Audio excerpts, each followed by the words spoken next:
Hi good morning. ഇന്ന് ഞാനിവിടെ പറയാൻ പോകുന്ന വീഡിയോ എന്ന് പറഞ്ഞാൽ PR കിട്ടിയതിന് ശേഷം, അതായത് ഏതെങ്കിലും ഒരു പാരൻറ്റിന് PR കിട്ടിയതിന് ശേഷം UK ജനിച്ച കുഞ്ഞിനെ എങ്ങനെ ബ്രിട്ടീഷ് സിറ്റിസൺഷിപ്പ് അല്ലെങ്കിൽ നാച്ചുറലൈസേഷൻ അപ്ലൈ ചെയ്യാം എന്നുള്ളൊരു വീഡിയോ ആണ്. ആ അപ്ലൈ ചെയ്യാനുള്ള ലിങ്ക് ഞാൻ ഡിസ്ക്രിപ്ഷൻ ബോക്സിൽ കൊടുക്കുന്നതായിരിക്കും. ആ ലിങ്ക് ക്ലിക്ക് ചെയ്യുമ്പം അതിങ്ങനെ ഒരു പേജിലേക്കാണ് പോകുന്നത്. ആ പേജിൽ അതിൻ്റെ ഡീറ്റെയിൽസ് മൊത്തം കറക്റ്റായിട്ട് പറഞ്ഞിട്ടുണ്ട്. അത് കറക്റ്റായിട്ട് വായിച്ചതിന് ശേഷം നിങ്ങൾ എലിജിബിൾ ആണെങ്കിൽ അപ്ലൈ എന്നുള്ളൊരു ഓപ്ഷൻ ക്ലിക്ക് ചെയ്യുക. അപ്ലൈ നൗ എന്നുള്ളൊരു ഓപ്ഷൻ ഉണ്ട്. അത് ക്ലിക്ക് ചെയ്യുമ്പോഴത്തേനും അത് നെക്സ്റ്റ് യുവർ ലൊക്കേഷൻ എന്നുള്ളൊരു പേജിലേക്കാണ് ലീഡ് ചെയ്യുന്നത്. അതിൽ ആർ യു ഇൻ UK എന്ന് ചോദിക്കുന്നുണ്ട്. അത് യെസ് എന്നാണ് ഞാൻ ക്ലിക്ക് ചെയ്തത്. പിന്നെ നമ്മുടെ ഇമെയിൽ രജിസ്റ്റർ ചെയ്യുക. ഏതെങ്കിലും ഒരു പാരൻറ്റ് ഇമെയിൽ വെച്ച് അത് രജിസ്റ്റർ ചെയ്യുക. അപ്പോൾ കൺഫർമേഷൻ ഇമെയിൽ നമ്മുടെ മെയിലിലോട്ട് വരുന്നതായിരിക്കും. ഇമെയിൽ രജിസ്റ്റർ ചെയ്തതിന് ശേഷം ഇമിഗ്രേഷൻ അഡ്വൈസർ ഉണ്ടോ എന്നുള്ളൊരു ക്വസ്റ്റ്യനാണ് ചോദിക്കുന്നത്. അത് നോ എന്നാണ് ഞാൻ ക്ലിക്ക് ചെയ്തത്. ായിട്ട് അവർ കാണിക്കുന്ന പേജ് എന്ന് പറഞ്ഞാൽ നമ്മൾ കൊടുത്ത ആൻസേഴ്സൊക്കെ കറക്റ്റ് ആണോ എന്ന് കൺഫേം ചെയ്യാനായിട്ടുള്ള ഒരു പേജാണ്. അത് സേവ് ആൻഡ് കണ്ടിന്യൂ അടിച്ചതിന് ശേഷം നെക്സ്റ്റ് ആയിട്ട് പോകുന്ന consideration under British nationality act you were born in UK എന്നുള്ളൊരു ആൻസറാണ് ഞാൻ കൊടുത്തത്. അതിൽ വൺ ഓർ ഏതെങ്കിലും ഒരു പാരന് PR ഉണ്ട്, അതായത് സെറ്റിൽ ഇൻ UK എന്നുള്ള ആൻസറാണ് ഞാൻ കൊടുത്തത്. കഴിഞ്ഞുള്ള ക്വസ്റ്റ്യൻ എന്ന് വെച്ചാൽ കുഞ്ഞിൻ്റെ കൂടെ ഏതെങ്കിലും പാരൻറ്റ് ബ്രിട്ടീഷ് സിറ്റിസൺഷിപ്പിന് അപ്ലൈ ചെയ്യുന്നുണ്ടോ എന്നുള്ളൊരു ക്വസ്റ്റ്യനാണ്. അത് നോ എന്നുള്ള ആൻസറാണ് ഞാൻ കൊടുത്തത്. നെക്സ്റ്റ് കുഞ്ഞിനെ പറ്റിയിട്ടുള്ള ഡീറ്റെയിൽസാണ്. കുഞ്ഞിൻ്റെ പേരും ഫാമിലി നെയിം അതൊക്കെ നമ്മൾ അവിടെ എൻ്റർ ചെയ്യുക. അതുപോലെ വേറെ പേരുണ്ടെങ്കിൽ അത് എൻ്റർ ചെയ്യുക. അതിൻ്റെ റീസൺസ് ഒക്കെ എൻ്റർ ചെയ്യാനുണ്ട്. പിന്നെ നമ്മുടെ ഫോൺ നമ്പറൊക്കെയാണ് പിന്നെ ചോദിക്കുന്നത്.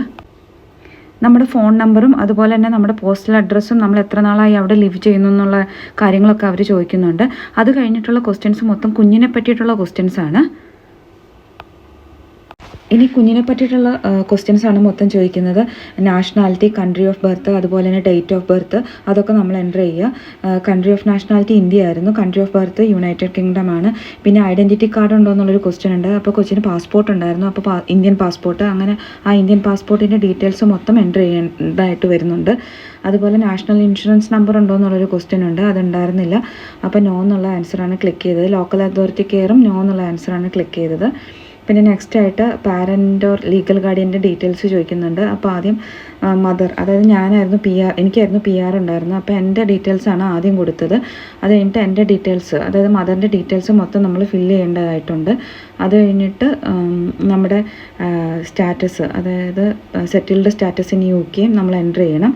നെക്സ്റ്റ് ഫാദറിൻ്റെ ഡീറ്റെയിൽസും ചോദിക്കുന്നുണ്ട്. നെക്സ്റ്റ് ആയിട്ട് അനദർ പാരൻ്റ് ഓർ ഗാർഡിയൻ ഉണ്ടോ എന്നുള്ളൊരു ക്വസ്റ്റ്യൻ ഉണ്ട്. അപ്പം ഫാദറിൻ്റെ ഡീറ്റെയിൽസ് എസ് എന്നുള്ള ഓപ്ഷൻ ക്ലിക്ക് ചെയ്ത് ഫാദറിൻ്റെ ഡീറ്റെയിൽസ് അവിടെ എൻ്റർ ചെയ്ത് കൊടുത്തു. വീണ്ടും ചോദിക്കുന്നുണ്ട് വേറെ ഗാർഡിയൻ ഉണ്ടോ എന്നുള്ളത്. അപ്പോൾ നോ എന്നാണ് കൊടുത്തത്. അതുപോലെ തന്നെ പാരൻ്റ് ലീഗൽ ഗാർഡിയൻസ് മാരേജ് ചെയ്തിട്ടുണ്ടോ എന്നുള്ളൊരു ക്വസ്റ്റ്യൻ ഉണ്ട്. എസ് എന്നാണ് ആൻസർ ചെയ്തത്. പിന്നെ ബയോളജിക്കൽ മദറിൻ്റെ മാരേജൽ സ്റ്റാറ്റസ് ചോദിക്കുന്നുണ്ട്.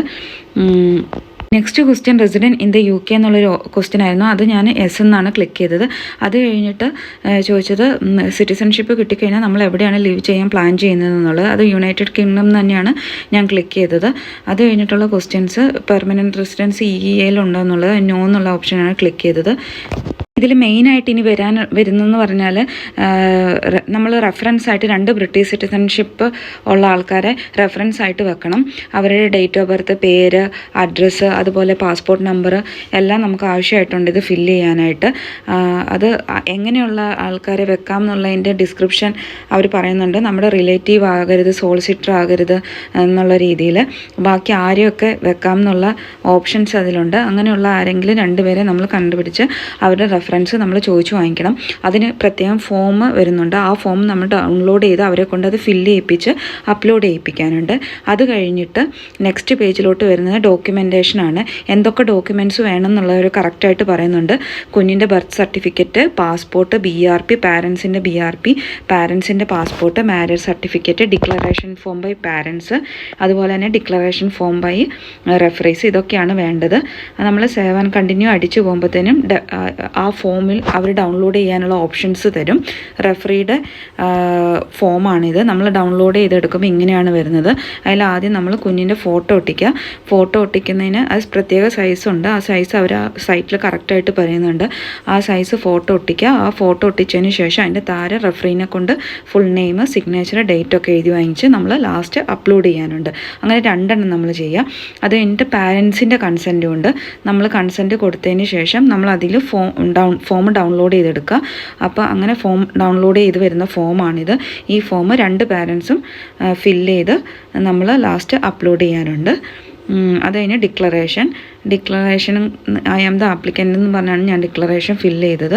ആ ഡിക്ലറേഷൻ ഫില്ല് ചെയ്ത് കഴിയുമ്പോഴത്തേന് നമ്മൾ പിന്നെ പേയ്മെൻറ്റ് ഓപ്ഷനിലേക്കാണ് പോകുന്നത്. പേയ്മെൻറ്റ് ഓപ്ഷനിലേക്ക് പോയി കഴിഞ്ഞ് പേയ്മെൻറ്റ് ചെയ്തതിന് ശേഷം നമ്മൾ വേറൊരു സൈറ്റിലേക്കാണ്, എല്ലാ വിസ ആപ്ലിക്കേഷനും ചെയ്യുന്നത് പോലെ തന്നെ അവർ നമ്മൾ വേറൊരു സൈറ്റിലേക്കാണ് കൊണ്ടുപോകുന്നത്.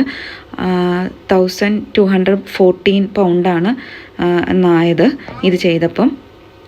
അത് കഴിഞ്ഞിട്ട് എല്ലാ ഫോമും ഡൗൺലോഡ് ചെയ്യാനുള്ള പിന്നെയും ഓപ്ഷൻസ് അവർ കാണിക്കുന്നുണ്ട്. അതിൽ നിന്ന് ഡൗൺലോഡ് ചെയ്തെടുത്ത് ഫില്ല് ചെയ്യുക. ഇങ്ങനെ ഒരു സൈറ്റിലേക്കാണ് നമ്മളെ അവർ വേറെ ഈ യൂസർ നെയിമും പാസ്വേഡും ഒക്കെ നമ്മളുണ്ടാക്കി വേറൊരു സൈറ്റിലേക്ക് എൻ്റർ ചെയ്ത് നമ്മൾ അപ്പോയിൻമെൻറ്റ് ബുക്ക് ചെയ്യുക. അപ്പോയിൻമെൻറ്റ് ബുക്ക് ചെയ്തതിന് ശേഷം നമ്മൾ ഡോക്യുമെൻറ്റ്സ് അപ്ലോഡ് ചെയ്യുക. അങ്ങനെയാണ് ഞാൻ ഇത് ചെയ്തത്.